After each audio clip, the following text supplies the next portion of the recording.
Excuses won't close the deal. They're preparing for the next step, 2 steps before it happens. I can't afford to miss training. Pour into yourself, but also pour into someone who you see has the grit, has the discipline, doing all the things.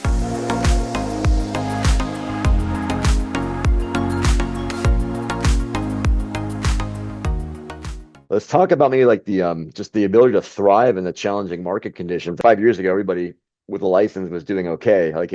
But the first wave of challenges, I believe, when the market started to shift or the interest rates are going through the roof, like we all knew it was coming. And what happened? Like thousands of agents were just getting out. They weren't even trying to make it. Some did, some didn't, some succeeded, some don't, but a lot of people just said, heck with this. Like it's so hard to stay in this business when times aren't easy. And then we know they're not always going to be easy, but like we had some really challenging moments. Market shifting, the interest rate fluctuations, all the economic uncertainty that was going out there, the elections, all the stuff you could say, hey, this is just a bad time to be in real estate, or even do a real estate transaction if you were a consumer.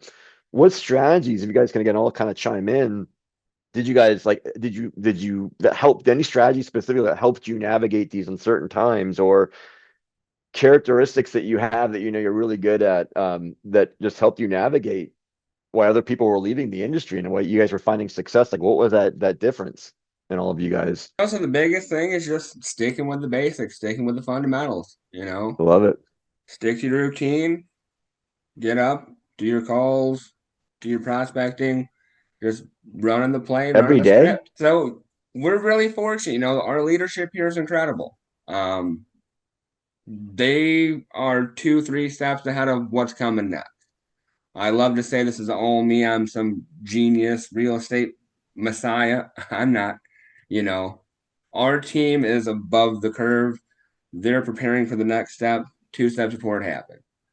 They then disseminate that to us, and that's just how we adjust. We're always changing. We're always evolving. I mean, we all know I don't love change, but just following the leadership, following what we're dealing with, what the market's doing, and going from there. I mean, we've been through some scary times. One year, you closed 63 units, and then when COVID first hit, I couldn't pay somebody to go show them a house. I literally could not pay somebody to go look at a house with me.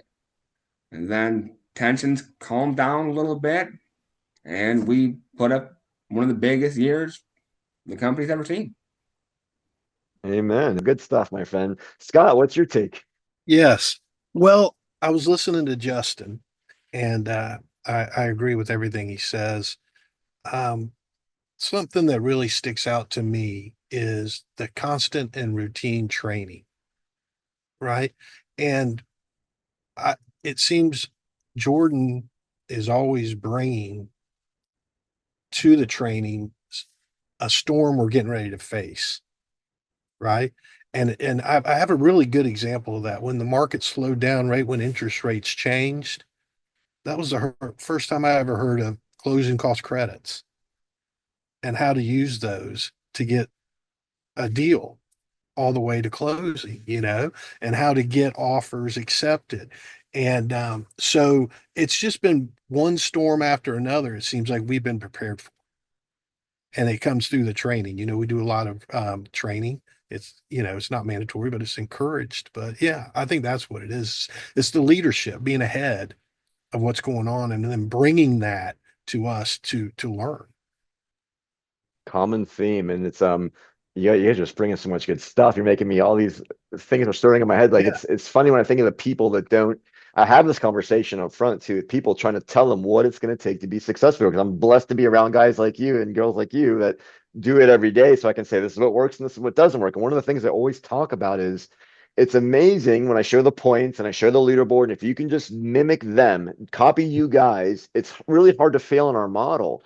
And it's like, I tell them, I go, it's amazing that look who's at the top of the leaderboard with getting the most activity as far as in our CRM. And they're the same people.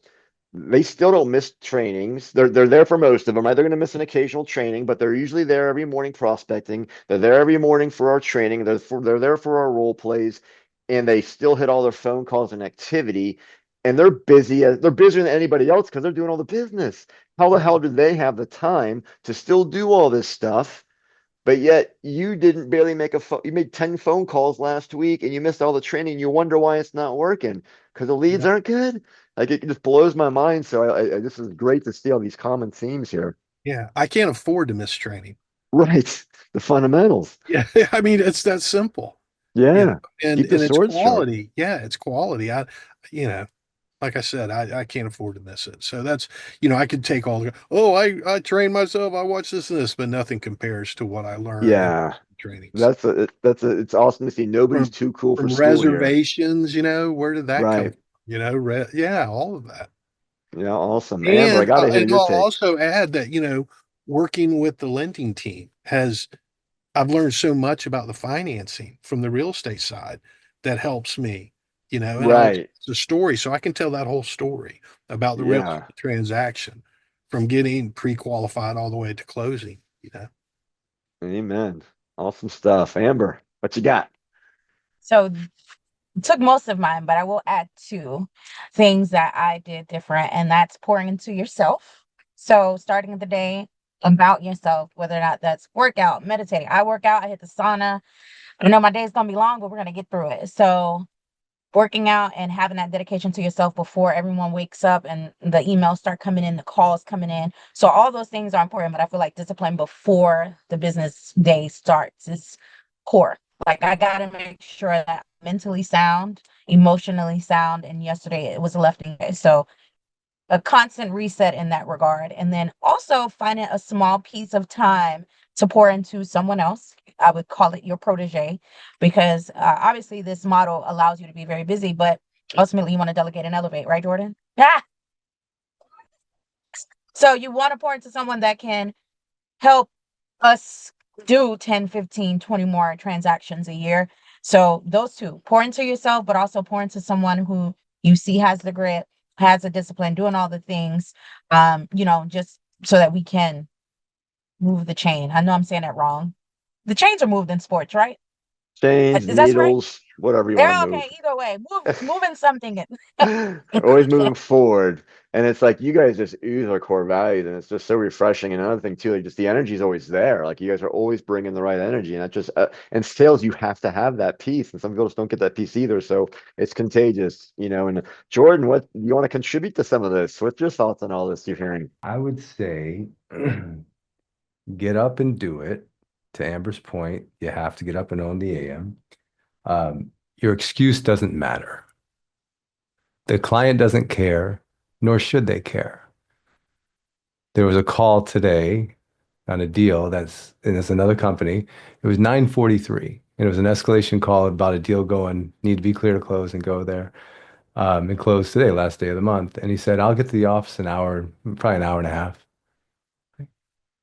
And then another person was going to get to the office at 1. Like, so you guys, this is why you're not closing the deal, like 100%. So just being organized and not bringing your personal life into a deal because they don't care. And nobody can, the attorney, the title company, the other lender, the other agent, whoever it is, the home inspector, like you have to have a lot of discipline to be self-employed, to be an entrepreneur. You have to be very disciplined. You have to get up. You have to handle it. You can't take a nap on the couch, although you want to. You can't just go fishing. You can't just go wherever, right? Just go on vacation to vacation, vacation, because your pipeline's going to suffer. So if you have that built in already, then I would say 1,000 steps ahead of most of the competition. Excuses won't close the deal. You taught me that a long time ago.